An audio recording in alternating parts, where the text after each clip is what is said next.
Sebelumnya, Assalamualaikum warahmatullahi wabarakatuh. Di sini kami akan mempresentasikan yaitu tugas besar analisis rekayasa dasar 2, yaitu tentang penyelesaian persamaan gelombang dengan metode D'Alembert.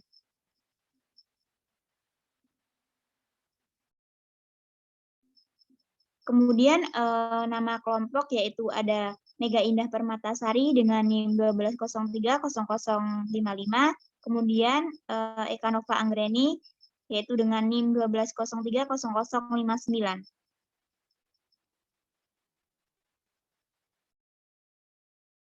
Nah, di sini langsung saja akan dijelaskan oleh teman saya yaitu Mega Indah Permatasari. Yang pertama-tama persamaan gelombang dengan metode D'Alembert. Metode D'Alembert merupakan metode yang digunakan oleh Jean Leron D'Alembert pada tahun 1717 sampai 1783 dalam menyelesaikan persamaan gelombang. Dalam metodenya digunakan variabel bebas baru yang diperoleh dari karakteristik persamaan diferensial parsial. Sebelum diperoleh variabel bebas baru, terlebih dahulu nilai atau akar-akar persamaan penyelesaian pada persamaan diferensial parsial atau PDP ditransformasikan. Hasil transformasi PDP disebut bentuk kanonik atau standar dari PDP. Di sini ada grafik dari pengamatan pada sebuah partisi senar pada waktu T tertentu, seperti yang terlihat pada gambar satu ini, yang dijabarkan gaya-gaya yang bekerja pada bagian senar tersebut. Di sini misalkan UXT menyatakan besarnya simpangan dari posisi setimbang pada titik X dan pada waktu T serta T1, dan T2 adalah tegangan di kedua titik ujung dari bagian kecil tersebut. Karena tidak ada gerak dalam arah horizontal, berarti komponen horizontal tegangan ini konstan atau dapat ditulis sebagai T1 cos alfa sama dengan T2 cos beta sama dengan T, sama dengan konstan. Selanjutnya pada arah vertikal terdapat dua gaya, yaitu komponen vertikal min T1 sin alfa dari min T1 dan T2 sin beta dari T2. Tanda minus yang ada di sini berarti bahwa komponen tersebut mengarah ke bawah. Kita dapat lihat pada slide sebelumnya, yang di sini T1 sin alfanya mengarah ke bawah, maka di slide ini min T1 sin alfa dari min T1 karena mengarah ke bawah. Berdasarkan asumsi ketiga, V sama dengan mendekati delta X, maka besarnya massa atau M adalah hasil kali antara massa jenis ρ dengan panjang penampang delta X, atau dirumuskan menjadi M sama dengan ρ dikali delta X. Menurut hukum 2 Newton, resultan gaya sama dengan massa atau ρ dikali delta X dikali percepatannya yang dihitung pada suatu titik di daerah X dan X plus delta X.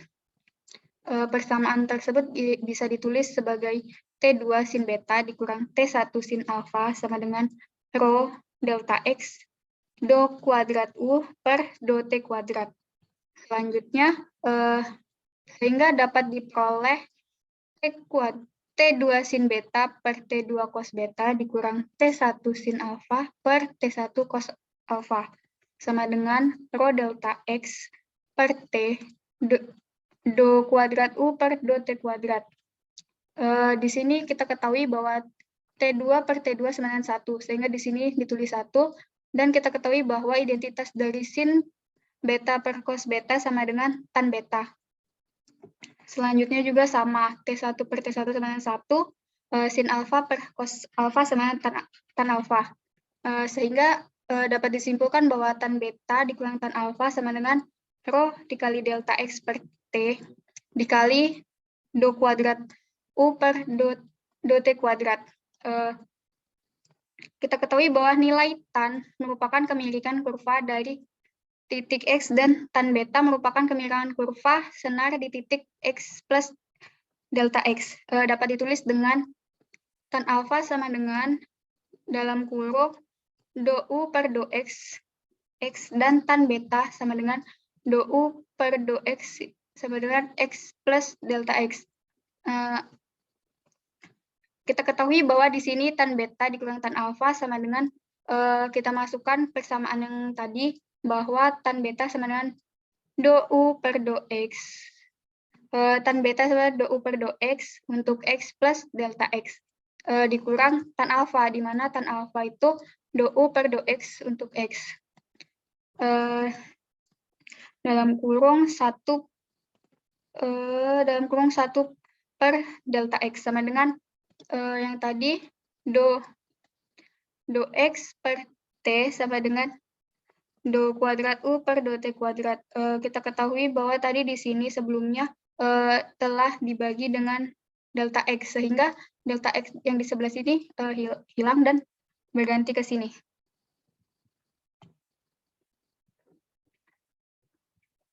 Untuk nilai delta X mendekati 0, maka limit delta X mendekati 0 sama dengan 1 per delta X mutlak dalam kurung do U per do X untuk X plus dx dikurang do U per do X untuk X sama dengan rho per T do kuadrat U per do T kuadrat, sehingga dapat dituliskan bahwa do kuadrat U per do T kuadrat sama dengan T per rho do kuadrat U per do X kuadrat.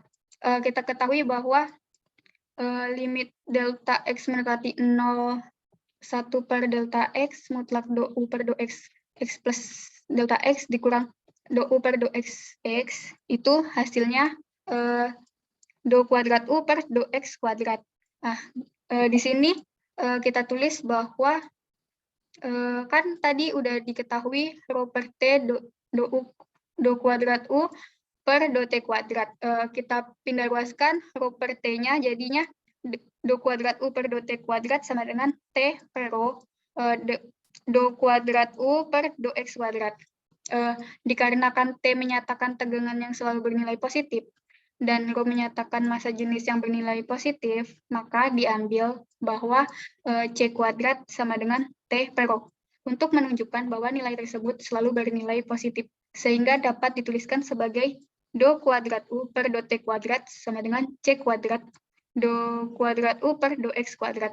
Persamaan tersebut adalah persamaan gelombang yang berbentuk persamaan diferensial parsial order 2. Selanjutnya, di bagian 2 ada penyelesaian persamaan gelombang dengan metode D'Alembert. Dari hasil permodelan persamaan gelombang pada sebelumnya, bahwa do kuadrat U per do T kuadrat sama dengan C kuadrat per do kuadrat U per do X kuadrat itu UTT sama dengan C kuadrat UXX. Untuk memperoleh nilai awal ada dua kondisi yang berlaku, yaitu simpangan awal dan kecepatan awal senar bervibrasi. Dengan memisalkan bahwa Fx sebagai simpangan awal dan Gx sebagai kecepatan awal, maka kondisi awal pada persamaan gelombang dapat dituliskan bahwa U x, 0, di mana 0 tadi adalah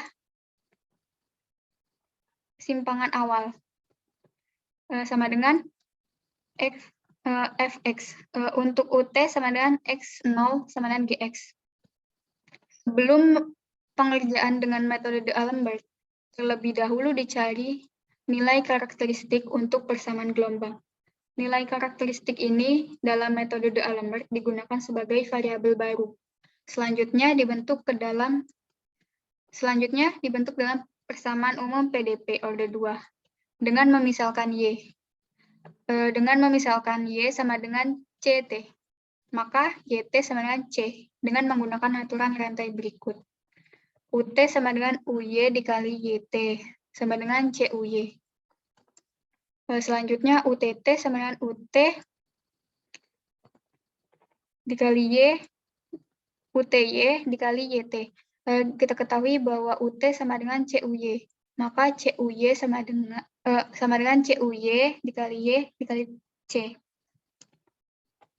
Sama dengan C kuadrat UYY. Untuk C kuadrat UYY sama dengan C kuadrat UXX. Kita ketahui bahwa C kuadrat bernilai sama, maka dibagi kedua ruas dengan C kuadrat, maka menghasilkan UXX dikurang UYY atau UYY dikurang UXX sama dengan 0.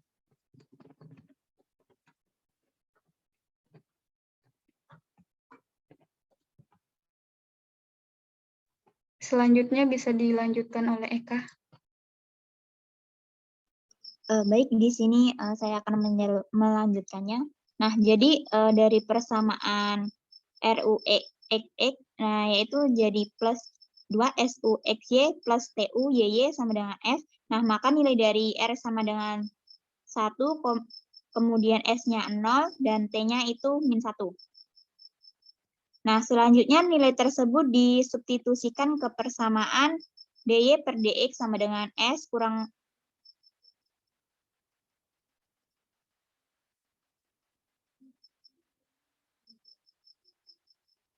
Nah, dengan demikian memiliki dua akar real, yaitu DY per DX sama dengan 1 atau DY per DX sama dengan min 1. Ini berarti DY sama dengan min DX atau DY sama dengan DX. Dengan mengintegralkan kedua nilai akar-akar penyelesaian tersebut, maka diperoleh dua nilai karakteristik, yaitu X plus CT sama dengan C1 dan X min CT sama dengan C2. Karakteristik inilah yang selanjutnya digunakan dalam metode D'Alembert sebagai variabel bebas baru. Dapat dituliskan variabel bebas baru yaitu XC sama dengan X plus CT, kemudian eta sama dengan X min CT. Diturunkan terhadap X diperoleh do X per do X sama dengan do per do X dalam kurung X plus CT sama dengan 1. Do eta dibagi do X sama dengan do per do X dalam kurung X min CT sama dengan 1. Dengan menggunakan aturan rantai, karena U dalam kurung X, T suatu fungsi dari C dan eta, maka diperoleh do kuadrat U min do X kuadrat sama dengan do kuadrat U per do C kuadrat plus 2 do kuadrat U per do C do eta plus do kuadrat U per do eta kuadrat. Nah, maka diperoleh do C per do T sama dengan do per do T dalam kurung X plus CT sama dengan C. Kemudian maka untuk hasil selanjutnya yaitu diperoleh do eta per do T sama dengan do per do T dalam kurung X min CT, yaitu maka didapatkan min C.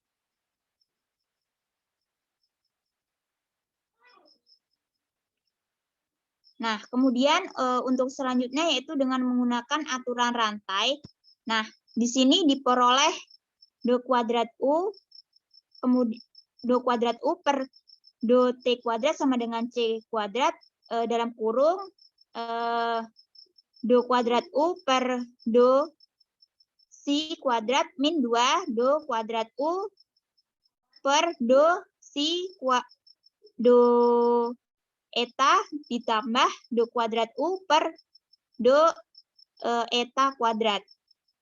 Nah, kemudian di sini diperoleh C kuadrat dalam kurung do kuadrat U per do C kuadrat min 2 do kuadrat U per do C do eta plus do kuadrat U per do eta kuadrat. Nah, kemudian didapatkan C kuadrat dalam kurung do kuadrat U per do C kuadrat plus 2 do kuadrat U per do C do eta plus do kuadrat U per do eta kuadrat. Nah, untuk kemudian didapatkan 4C kuadrat, do kuadrat U per do Si, do eta sama dengan 0.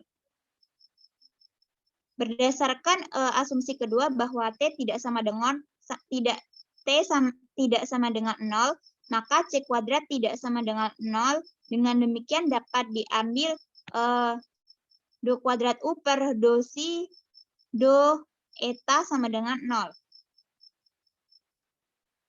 Lalu untuk mengintegralkan persamaan tersebut terhadap eta, didapatkan integral do kuadrat U per do Si, do eta, kemudian d eta sama dengan integral 0 d eta. Next.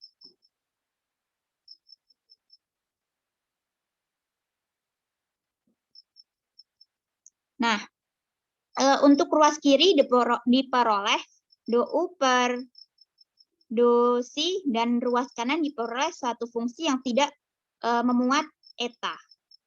Misalkan fungsi tersebut itu H dalam kurung Si, maka hasil integrasi persamaan terhadap eta diperoleh du per do Si sama dengan H dalam kurung Si.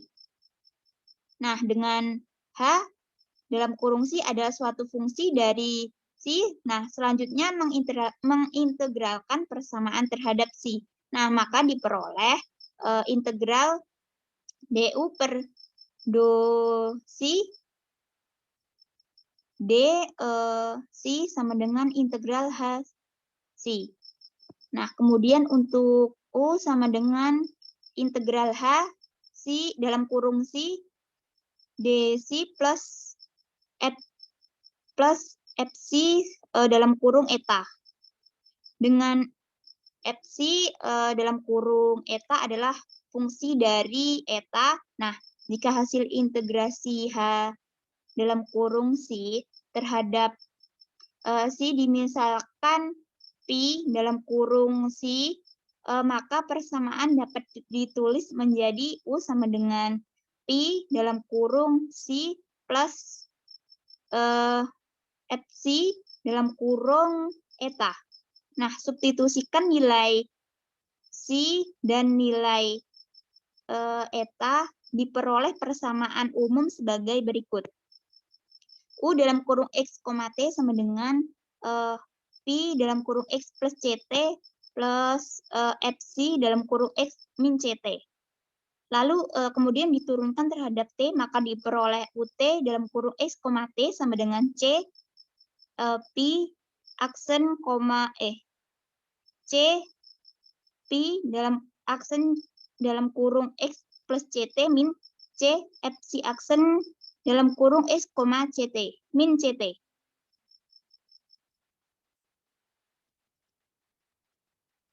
Nah, kemudian untuk memperoleh penyelesaian khusus, maka harus mengikuti kondisi awal, yaitu dengan memasukkan nilai T sama dengan 0 menjadi U dalam kurung X, 0 sama dengan F dalam Fx sama dengan Pi dalam kurung X plus Fc dalam kurung X.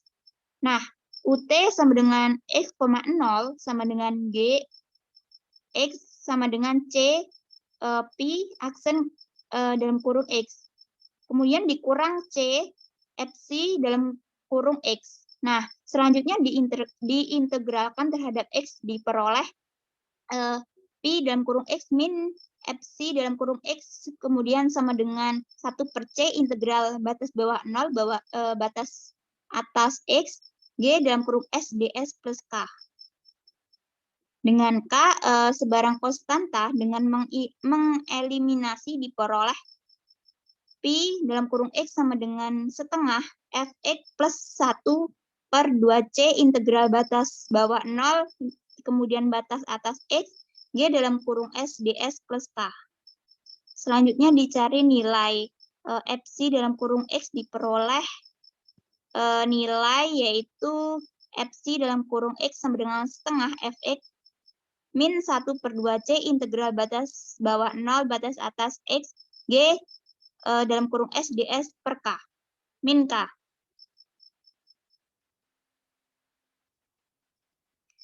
Oke, kemudian substitusikan nilai Pi dalam kurung X dan Fc dalam kurung X sebagai berikut.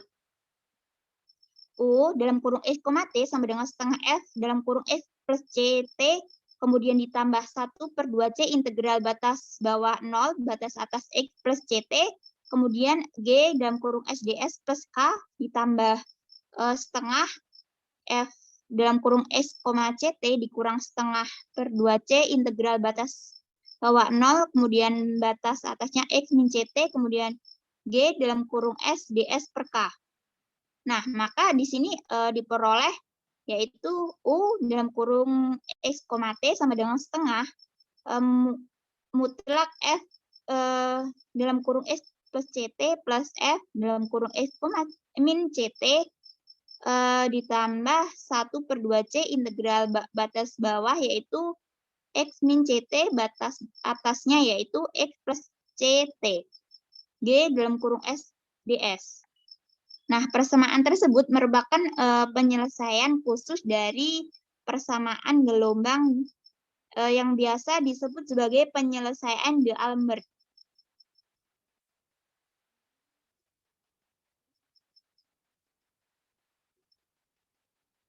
Nah, kemudian yaitu kesimpulan.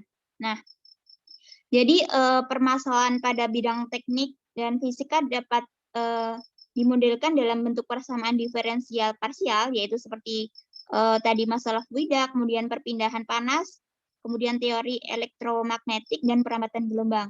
Nah, penelitian ini mengkaji pembentukan persamaan gelombang dan penyelesaian pada persamaan gelombang dengan menggunakan metode D'Alembert. Nah, jadi di sini bentuk umum persamaan gelombang yaitu do kuadrat U per do T kuadrat sama dengan C kuadrat do kuadrat U per do X kuadrat.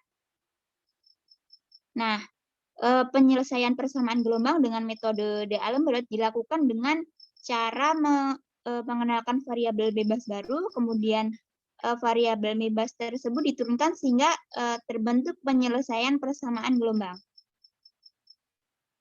Dengan mensucikan nilai awal diperoleh persamaan khusus dari persamaan gelombang yang disebut sebagai penyelesaian D'Alembert, yaitu tadi udah didapatkan yaitu U dalam kurung X, T sama dengan setengah mutlak F dalam kurung X plus CT ditambah F dalam kurung X min CT 1/2C integral batas bawah X min CT, kemudian batas atasnya X plus CT, G dalam kurung SDS. Nah, metode D'Alembert merupakan metode yang tepat untuk menyelesaikan persamaan gelombang. Karena apa? Karena penentuan karakteristik dari persamaan gelombang itu mudah diperoleh. Walaupun demikian, metode ini jarang digunakan dalam menyelesaikan persamaan diferensial parsial yang lain. Nah, oleh karena itu diperlukan penelitian lebih lanjut mengenai metode D'Alembert sehingga dapat digunakan dalam penyelesaian persamaan diferensial secara umum.